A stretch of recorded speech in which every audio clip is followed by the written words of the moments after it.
What's going on? It's Mighty Fine back for another week of price action analysis. Before we get going, if you want some more info on what I do and how to join my community, hit the link in the description of this video below, mightyfinefx.com. I have a private Discord where I share even more in-depth and a little bit different detail of charts. I engage with my students in live trading sessions 3 to 5 days every single week. I trade equities around NYSE in the mornings. We also look at FX pairs and commodities, as well as discuss things like fundamentals and what's going on in the world. So if you want to engage with us, check out that link. And without further ado, let's dive right in. This week, we're going to look at following list over here on the side, excluding Euro USD, not a pair that I really ever trade. So we'll be looking at the US dollar, AU, GU, GJ, EJ, gold, and then I have a little thing on Nasdaq as well as a bonus. So to get started, the US dollar, we can see that we are in this kind of big weekly flow upwards in this bullish flow. And this is our pretty much dominant demand of the current push to the upside. Now, since then, we can see that we had a bit of a retracement and we're getting a little bit of sideways transitional movement on our smaller time frames. As we start to look at the H4, the kind of pulse, the heartbeat of the market as the market is opening this week, we can see that we did have a intraday break of flow, meaning that buyers took control. And now really what we're looking for is, can buyers submit some more orders and push this thing into new highs? That will kind of solidify a new bullish flow that I would anticipate will come up and retest this supply of the current trend higher highs. So, roughly on this chart, that's about 12393 to about 12400. Roughly. Looking for the dollar to continue to appreciate. However, if price does break below the current H4 demand, I would watch for a major break or bounce situation around this daily demand zone.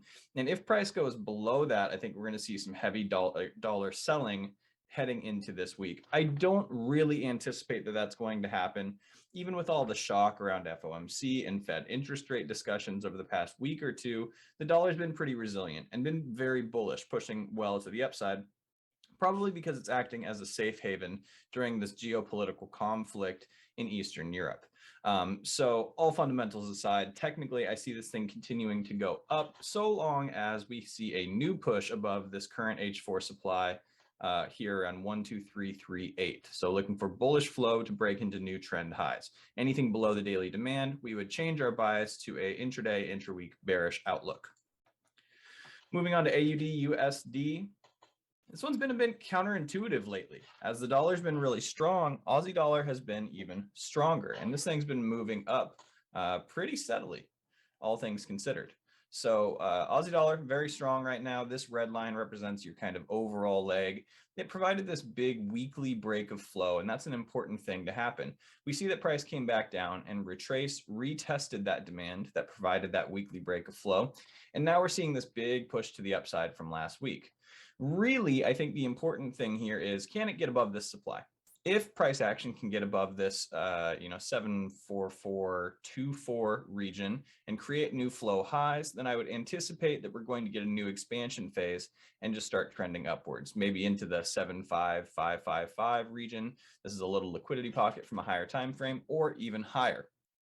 If price can't crack above that, we may see it start to either range or switch flow. So do keep that in mind. We're looking for a break to the upside here. And the opportunity to get into a trade would be if we saw buyers take control, push into new highs, and then retrace, maybe something like this, and then some sort of transition, catch it on the transition, and push into new highs, aiming for that target as your sort of major TP1, and then anything above that as additional TPs and a bonus. If price were to break below this daily demand, really this red box right here, since we haven't created any fresh highs, if price can break below the red box here, I think that sellers are obviously taking control if that were to be, and you could look to fade this back down into the weekly demand region down here or lower. This would be another major break or bounce situation there. So that's kind of how I'm going to play this week, with a bullish overall bias because Aussie dollar has been so strong. Moving on to GBPUSD. This is also last week. We see this, sort of bit of retracement here. For this one, we want to go to a higher time frame. and just look at the overall narrative. We have this big push to the downside. Overall, this green poly box right here represents our current trend leg, and we are trending downwards. Now, we are getting a bit of a retracement here, it would seem. So the question is, how far does that go and where does it turn around?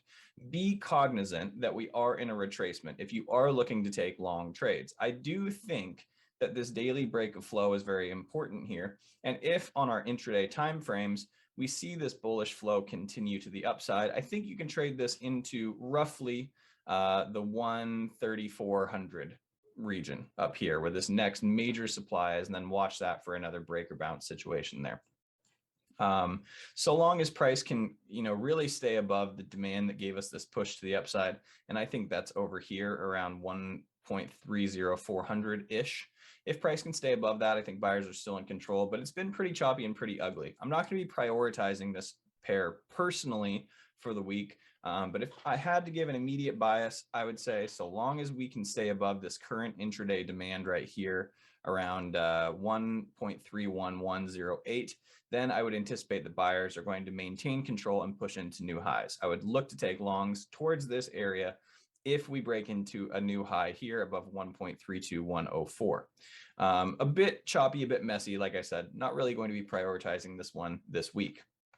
GBPJPY has a lot more bullish momentum for a pound pair. However, we also want to be aware that we're in this big old range. So we've seen that supply has been established multiple times here. Sellers tried to kind of take control here, and I think this represents a really important area of selling liquidity. So keeping that in mind as we move down, this gray box sort of represents our supply that gave us this last big push to the downside, and we want to see if sellers are still here. If buyers can crack above this whole range, then I think we see the potential for an expansion out of the range and a further trend push to the upside. Overall, we are trending upwards before this big range was established, so do keep that in mind.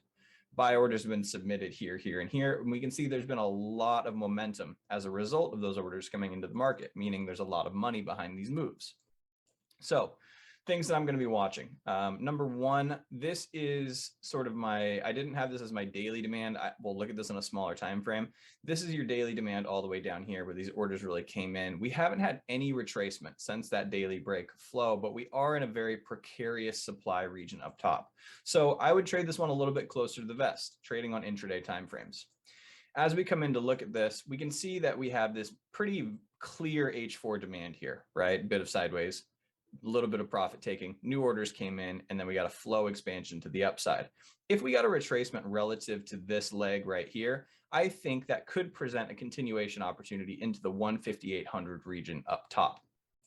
With that being said, go down to the H1 and you'll notice that this was our last major demand. If price breaks below this, it's a key indicator that price will come back and retest that H4 demand, where we then look for a break or bounce situation. However, if we see this flow switch, meaning if at any point heading into this region, we see this H4 demand or any new H4 demand broken, then I would change my directional bias to potentially look for a break to the downside, a retest, and then sell back down towards these areas here around 15200.